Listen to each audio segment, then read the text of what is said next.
नारायणं नमस्कृत्य नरं चैव नरोत्तमं देवीं सरस्वतीं व्यासं ततो जयमुदीरयेत् ततो जयमुदीरयेत्।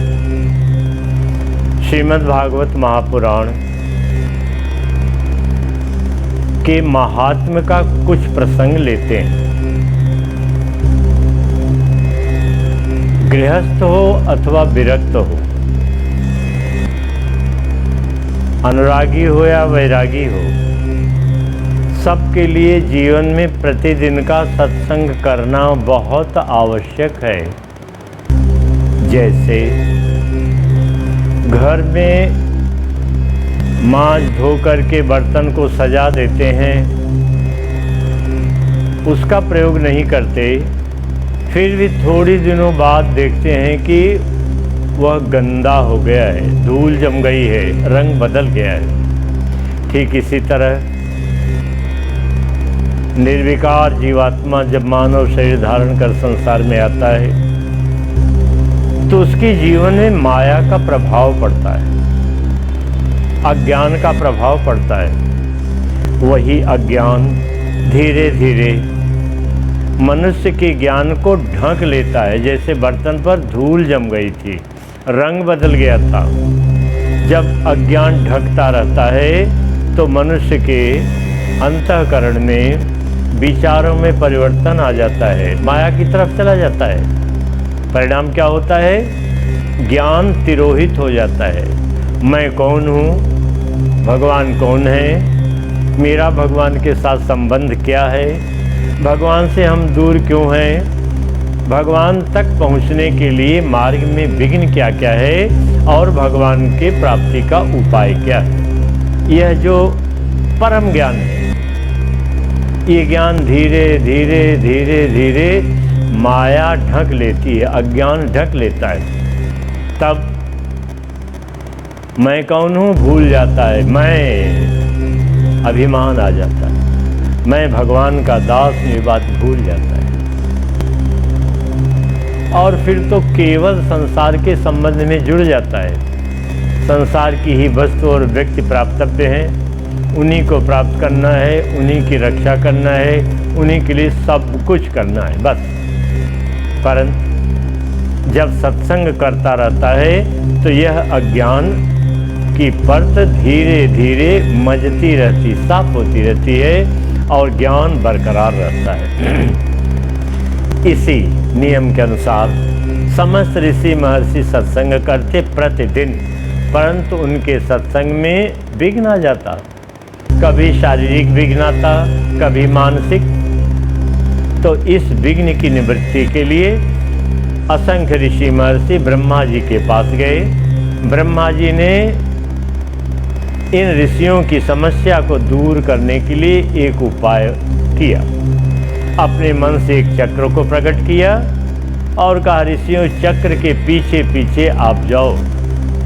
अव्याहत गति से बेरोक टोक चाल से यह चक्र चलते चलते भारतवर्ष में उत्तर प्रदेश के सीतापुर जिले में नैमिषारण्य में जाकर पृथ्वी पर गिर गया, जो अरण्य है, जंगल है।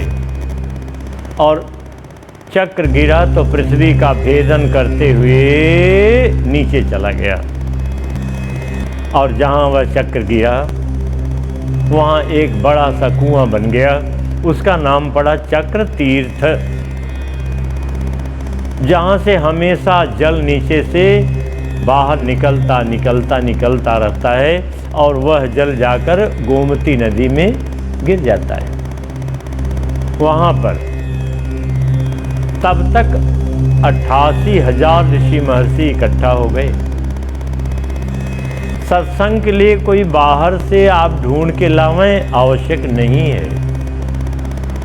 संत महापुरुष मिलें, न मिलें तो गृहस्थ को उच्च आसन पे बिठाइए, सत्संग प्रारंभ करिए।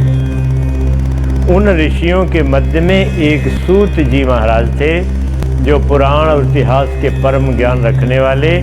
उन्हें 88,000 ऋषियों ने व्यासपीठ पे विराजमान किया और उनसे प्रार्थना किया। चिंतामणिर्लोक सुखम सुरद्रुः स्वर्ग संपदम प्रयच्छति गुरु प्रीतो वैकुंठम योगी दुर्लभम। सूताख्या हि कथा सारम मम कर्ण रसायनम। 88,000 श्रोता ऋषियों में जो प्रधान श्रोता, उनका नाम है श्री शौनक जी महाराज।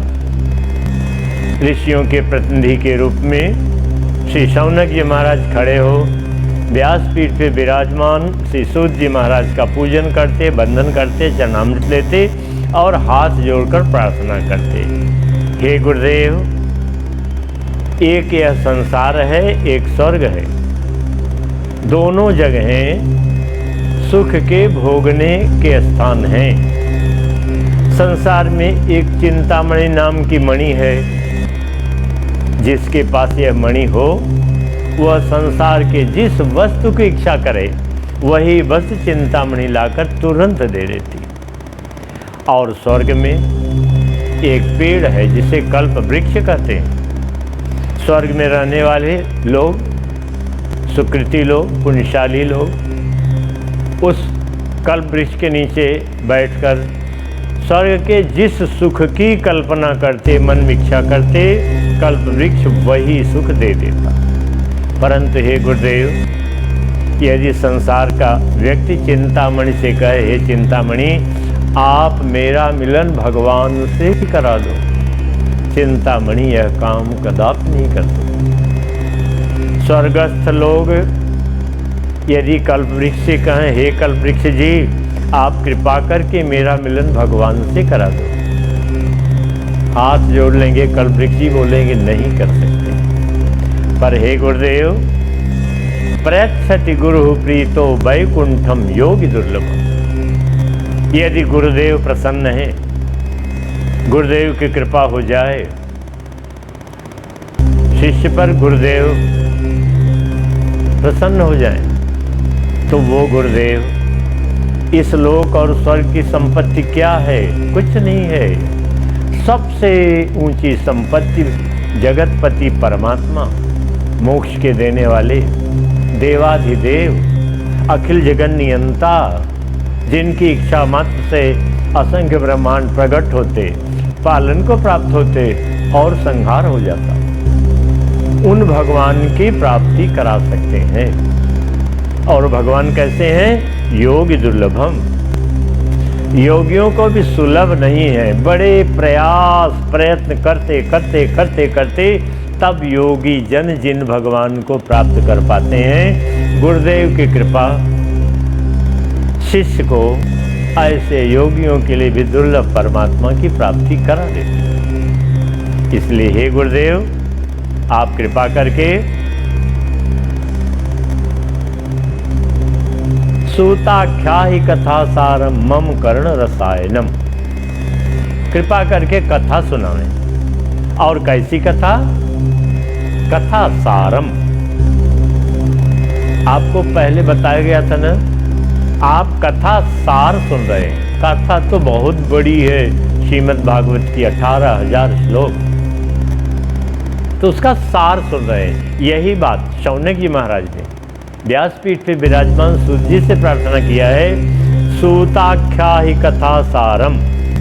हे सूत जी महाराज, आप कृपा करके कथा का सार सुनाइए, निष्कर्ष, निचोड़। जैसे 1 क्विंटल दूध में से थोड़ा सा घी निकल पाता है, इस तरह। और दूसरा क्या? मम कर्ण रसायनम। हे गुरुदेव, कृपा करके कथा को इस प्रकार से सुनाइएगा कि सुनने में भी अच्छी लगे, कानों को प्रिय लगे, हृदय को आकृष्ट कर ले, जिस कथा को छोड़ने का मन न करे।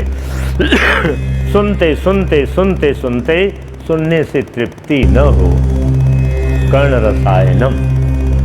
तो कथा की 2 विशेषता, कथा सार, तत्व तत्व की चीज कथा में, और उसे ऐसे बना के गुरुदेव सुनाए कि सुनने में प्रिय लगे, मन को, कानों को अपनी तरफ आकृष्ट कर ले, खींच ले।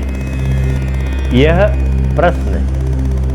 और अंत में ये कहा कि हे गुरुदेव, आप कृपा करके यह भी बतावें कि सामान्य व्यक्ति भगवान को कैसे प्राप्त कर सकता है, और सरल साधन, आसान उपाय बताएं जिससे कि एक सामान्य व्यक्ति भी अपनी आत्मा का कल्याण करने के लिए भगवान को प्राप्त कर सके।